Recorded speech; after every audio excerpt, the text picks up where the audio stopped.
Good morning, everyone, and welcome to Tuesday morning. It's Stephen Whiteside here from theuptrend.com. In the pre-market this morning, things are very quiet out there. We don't expect that to last too long. This is going to be a rather news-intensive week. We've got the Fed meeting, we've got economic numbers coming out, and we have lots of earnings. So we are expecting a lot of price volatility. That is not to be confused with the fear index or the VIX. The VIX shows us how much investors are willing to pay to hedge their investments, and right now that indicator is still on a sell signal, which is supportive for higher stock prices. That could change on Tuesday if we close above $14.23. You can see for the past month or so that the pros and the public have been intertwined, so we've been treading water for a while now. If we look at the flypaper channel, you can see it's continuing to move lower here, and we know from experience that the market's not going to get overly concerned if we continue to play under the flypaper channel. It's when we start breaking out above it that things are going to get exciting. Now, you've probably seen this headline that the Dow's on its longest winning streak since 2017. Does that have any significance? And I would say no. The Dow was on quite a winning streak coming into 2017. And yes, we took a little break and pulled back, but certainly not a major pullback to previous support.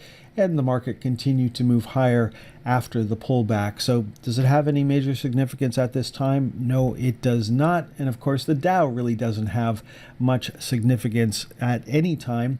The media likes to cover the Dow because it is the oldest North American index. And yesterday, it was the 93rd most actively traded ETF in the U.S. And of course, I'm referring to the Dow Diamond. So pros don't really follow the Dow or trade the Dow. Or the most actively traded ETF from Monday's trading action was the leveraged ETF for the NASDAQ 100, the TQs.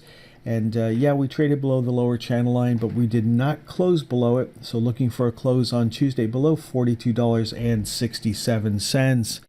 Now, what really matters, of course, is the S&P 500. We're still above the upper channel line, still treading water up here at resistance at 453.13. That hasn't changed, and over the past couple of days, we've seen a pullback in the NASDAQ. The NASDAQ had a quiet day on Monday, still trading in the channel, which of course is neutral. And we're looking for a close on Tuesday below 375.12. That would generate a new daily sell signal. Russell 2000 holding up fairly well. Then looking at the iShares for the TSX 60, new high for this move. We haven't taken out the highs from back in April just yet.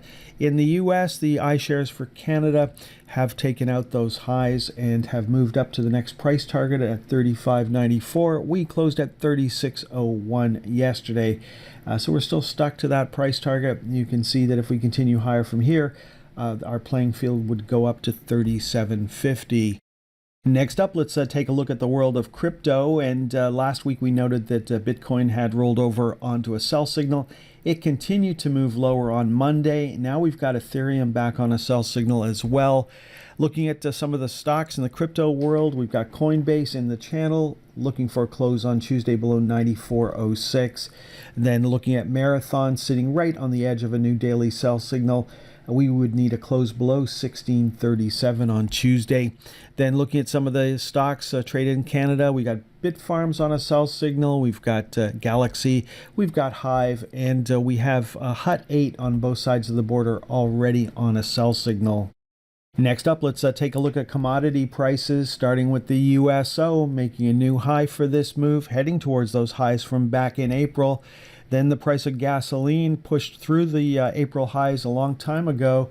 And here we are gapping higher on Monday. And if you're the Fed and you're watching for indications of inflation settling down, the price of gasoline is not helping with that story at all. And then we've got natural gas on a buy signal, little tiny pullback on Monday. Then looking at energy stocks, we saw a new high for this move in Toronto and New York on Monday. And then looking at the metals, starting with the GLD, back in the channel on Monday, looking for a close below 181.09 to give us a sell signal. For silver, we're looking for a close below $22.26. Then looking at the stocks themselves, we saw the GDX trade through the lower channel line for the second day in a row, but did not close below it. And so we're looking for a close on Tuesday below $31.19. In Toronto, we're looking for a close below $17.86. And then back to New York, we're looking at the SIL, and we need a close on Tuesday below $27.05 to give us a new daily sell signal. Next up, let's take a look at the most actively traded stocks in New York, starting with AMC. Believe it or not, it was the most actively traded stock yesterday.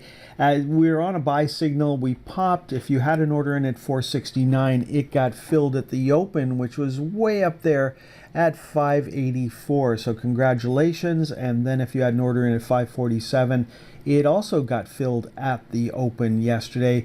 We did not hit our next price target of 625, got as high as 623. So you know that there were some sell orders in up there at just under 625. Then looking at Tesla, still on a sell signal, no change there. Then we had a new high for NIO. Our next price target was 1172. We closed at 1173. Then looking at Bank of America, we ran up to our next price target of 3281. The high yesterday was 3285. So cha-ching, you got to lock in some profits. Then Rivian, it's up sitting up at the top of the panic zones, treading water up here, waiting for some news to come out to decide which way they want to go next. Of course, this is not the time to be jumping into this stock. Then AT&T coming off a lower low, panic selling last week. We are back on a buy signal as of Monday's close. Does that mean much? Well, you're probably going to get a trade up to the trend line or up to the flypaper channel, but I wouldn't expect much more from this stock at this time. Then looking at Ford, you can see that we're projecting right down towards the $11 level. Of course, the market is going to try to find support at the highs from back in the spring. So I wouldn't get overly bearish on Ford just yet. A projection is a projection, and of course, it doesn't know what it doesn't know. Let's finish off today's presentation taking a look at the TSX most actives. Enbridge made a new high for this move, third day of a buy signal. If you look across the bottom here, you'll see a series of higher lows. Now we're breaking out, so our next target, of course, is the high from back in early June. Then looking at TC Energy, very bearish chart here. We ended Friday on a buy signal. You come in Monday, you check the prices in the pre-market, and you see that we're going to gap lower. That's a big red flag.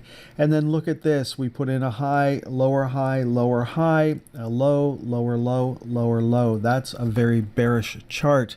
Then Manulife heading up. We hit our next price target and closed above it. Now we're looking to see if we can move up to 26.56. Then a new high for Athabasca Oil Sands. We're looking for a move up to 371 as our next target, and then possibly 391. Then looking at Suncor, we're back on a buy signal. This is a much more bullish chart than TC Energy. We put in a low, higher low, higher low, put in a high, higher high, and now a higher high. So when you look at this little area here, it's looking pretty bullish. Now we need to take out the highs from early June. If we can do that, look up 2 lines. That takes you up to 43.75. That is our playing field going forward.